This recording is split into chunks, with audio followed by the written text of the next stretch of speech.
اسلامی سال کا 7واں مہینہ ماہ رجب ہے۔ یہ ان 4 بابرکت مہینوں میں سے ایک ہے جن کو اللہ تعالیٰ نے اس کائنات کو بناتے وقت ہی بڑی عزت، عظمت، اہمیت، فضیلت عطا فرمائی۔ ماہ رجب کی فضیلت کا تقاضا یہ ہے کہ اس میں عبادات کا خاص اہتمام کیا جائے۔ یہ عبادت دن کو بھی کی جا سکتی ہے اور رات کو بھی۔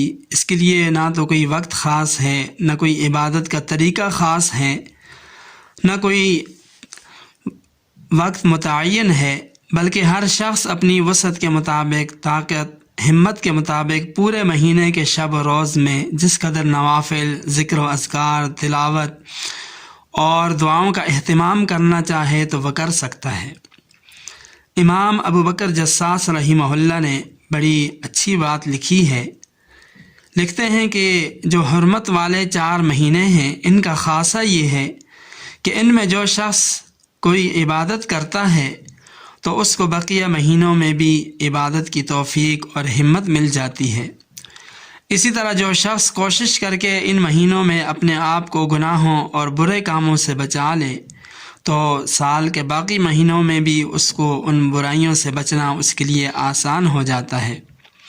چونکہ ماہ رجب بھی ان حرمت والے مہینوں میں سے ایک ہے، اس لیے اس میں عبادات کا خاص اہتمام ہو اور گناہوں سے بچنے کا خاص طور پر اہتمام کیا جائے۔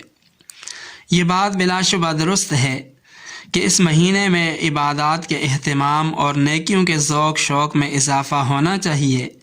البتہ یہ بات یاد رہے کہ اس مبارک مہینے کی کسی تاریخ، دن یا رات میں شریعت نے کوئی خاص عبادت مقرر نہیں فرمائی، اس لیے اس مہینے میں اپنی طرف سے کوئی عبادت ایجاد کرنا، اسے سنت یا لازم سمجھنا یا اس کا خصوصی اہتمام کرنا شریعت کے خلاف ہے۔ اس سے بچنا نہایت ضروری ہے۔ ماہ رجب بہت ہی مبارک مہینہ ہے۔ اس میں دیگر عبادات کی طرح روزے رکھنے کی بھی بڑی فضیلت ہے۔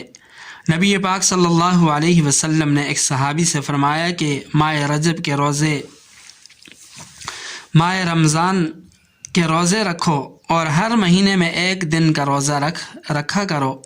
صحابی نے عرض کیا کہ میرے لیے روزوں میں مزید اضافہ کیجیے، کیونکہ مجھ میں روزے رکھنے کی طاقت ہے، ہمت ہے۔ تو نبی پاک صلی اللہ علیہ وسلم نے فرمایا کہ ہر مہینے میں 2 دن روزہ رکھ لیا کرو۔ صحابی نے عرض کیا کہ میرے لیے روزوں میں مزید اضافہ کیجیے۔ تو نبی پاک صلی اللہ علیہ وسلم نے فرمایا کہ ہر مہینے میں 3 دن روزے رکھ لیا کرو۔ ان صحابی نے عرض کیا کہ میرے لیے روزوں میں مزید اضافہ کیجیے۔ تو اللہ کے نبی صلی اللہ علیہ وسلم نے فرمایا کہ اشہر الحرم میں روزہ رکھ لیا کرو اور چھوڑ بھی دیا کرو۔ یہ بات نبی پاک صلی اللہ علیہ وسلم نے 3 مرتبہ ارشاد فرمائی۔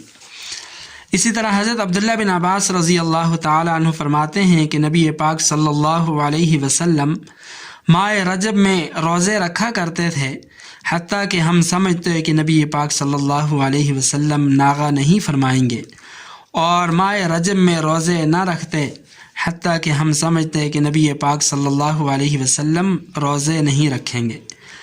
ان روایات سے معلوم ہوتا ہے کہ ماہ رجب میں روزہ رکھنا باعث فضیلت ہے، باعث اجر و ثواب ہے۔ لیکن یہاں یہ بات یاد رکھیں کہ روزے رکھنے کے لیے ماہ رجب کا پورا مہینہ فضیلت والا ہے۔ اس مہینے میں روزے رکھنے کے لیے کوئی خاص دن مقرر نہیں۔ اس سے ان لوگوں کی غلطی کا پتہ چل جاتا ہے۔ مثلا ہمارے معاشرے کے اندر بعض لوگ 27 رجب کے روزے کا خاص اہتمام کرتے ہیں اور اس کو ہزاری کا روزہ کہا جاتا ہے کہ 27 رجب کا روزہ 1000 روزوں کے برابر ہے، اور اس کے من گھڑت فضائل بیان کیے جاتے ہیں۔ یہ سب بے دینی کی باتیں ہیں، بے بنیاد باتیں ہیں۔ اس دن روزہ رکھنے کی کوئی خاص فضیلت احادیث سے ثابت نہیں۔ البتہ اگر کوئی شخص 27 رجب کا روزہ مخصوص اعتقاد نظریے کے ساتھ نہ رکھے تو پھر یہ جائز ہے، اس میں کوئی حرج نہیں۔